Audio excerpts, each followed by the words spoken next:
দর্শক আসসালামু আলাইকুম। রৌনকস রান্নাঘর থেকে আপনাকে সবাইকে শুভেচ্ছা জানাচ্ছি।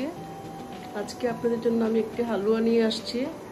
এটাকে বলা হয় নেশাস্তার হালুয়া, বিকজ এটা সুজির মাঠ থেকে নেশাস্তা বের করে, মানে সুজির মাঠটা বের করে তারপর তৈরি করা হয়, এই জন্য এটাকে বলা হয় নেশাস্তার হালুয়া। চলুন দেখি আমরা কিভাবে করি। এর জন্য লাগছে আমার সুজির 1 কাপ সুজির মার। সুজিটা 1 রাত ভিজিয়ে তারপর সেটা থেকে আমি মার বের করে নিয়েছি। আর লাগছে 2 কাপ চিনি, 200 গ্রাম ঘি, বাদাম, একটু জর্দার রং আর এলাচ গুঁড়ো। ব্যাস, চলুন এবার শুরু করি আমরা। পানিটা গরম হয়ে গেছে, 1 কাপ পানি দিয়েছি, যেটা গরম করে এর মধ্যে আমি 2 কাপ চিনি দিয়ে এটা একটা চিনির শিরা তৈরি করব।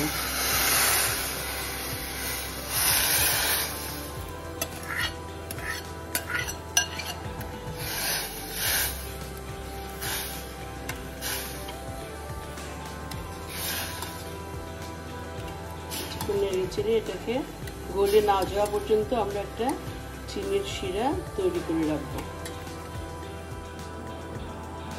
প্রিয় ভিউয়ার্স, এখন আমি চিনির শিরা করে তার মধ্যে দিয়ে দিলাম এই সুজির কাঠটা। এটার সাথে একসাথে দিয়ে আমি মিশিয়ে নিচ্ছি। চিনিটা আমি নামিয়ে নিয়েছি আগে, তারপর এতে সুজিটা মিশিয়ে নিলাম। সুজিটা মিশিয়ে এখন আমি এটাকে চুলায় দিব এবং কনস্ট্যান্টলি এটা নাড়তে হবে, কারণ না নাড়লে নিচে লেগে যাওয়ার সম্ভাবনা খুব বেশি। সুতরাং কনস্ট্যান্ট নাড়তে হবে। এটাকে আরেকটা নামে বলা হয়, এটাকে বলা হয় করাচি বা বোম্বে হালুয়া। অনেকে নেশাস্তার হালুয়া না বলে বোম্বে হালুয়া বলে। তো আসলে এক একটা জিনিসটা এক এক রকমের, কিন্তু প্রসেসটা একটু ভিন্ন, কিন্তু নাম খেতে একই রকমের। এবং এটা কি আরেকভাবে করা যায়, অনেকে এটাকে সহজ করার জন্য সুজি দিয়ে না করে অ্যারারুট দিয়ে করেন, ওটাও খেতে একই রকম হয় মোটামুটি। এটা একটু অন্যরকম। এটা আস্তে আস্তে যখন লেগে উঠবে, আমি আস্তে করে অল্প অল্প করে ঘি মেশাবো এতে।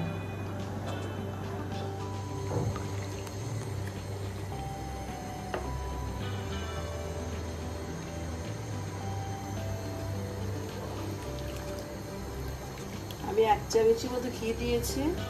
এটা আস্তে আস্তে তৈরি আসবে, এখন ঘন হয়ে আসছে, সেই জন্য আমি 1 চামচ মতো ঘি দিয়েছি। তারপর বাকিটা আস্তে আস্তে করে ঘি দিব। এটা খুব জলদি টানতে শুরু করবে, সেই জন্য এটা ননস্টপ নাড়তে হবে।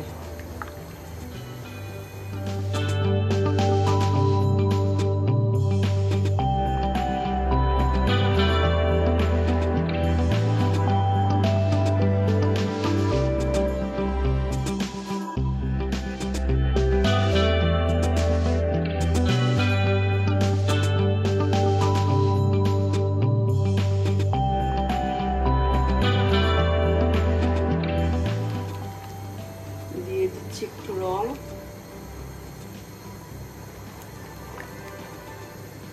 এটা একদমই নির্ভর করে নিজেদের উপরে। কারো অরেঞ্জটা ভালো লাগে, কেউ গ্রিন পছন্দ করেন, যার যার পছন্দ অনুযায়ী পছন্দ মতো রংটা দিবেন।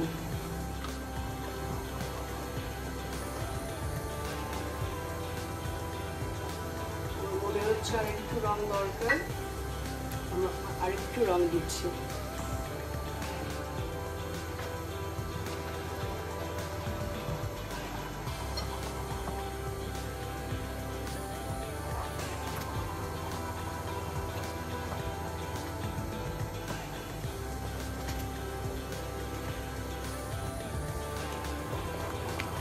একটু এলাচ গুঁড়ো,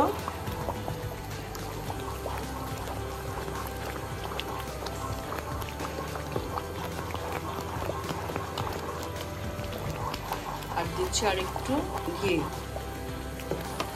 আমরা আস্তে আস্তে করে ঘিটা দিতে হবে, একসাথে দেওয়া যাবে না, আস্তে আস্তে করে মেশাতে হবে। দর্শক দেখুন এখন হালুয়াটা কেমন ধরে আসছে, ঘন হয়ে গেছে এবং লেগে লেগে আসছে। এখন আমি এতে একটুখানি কেওড়া জল দিয়ে দিব, দিয়ে দিচ্ছি আরেকটু ঘি।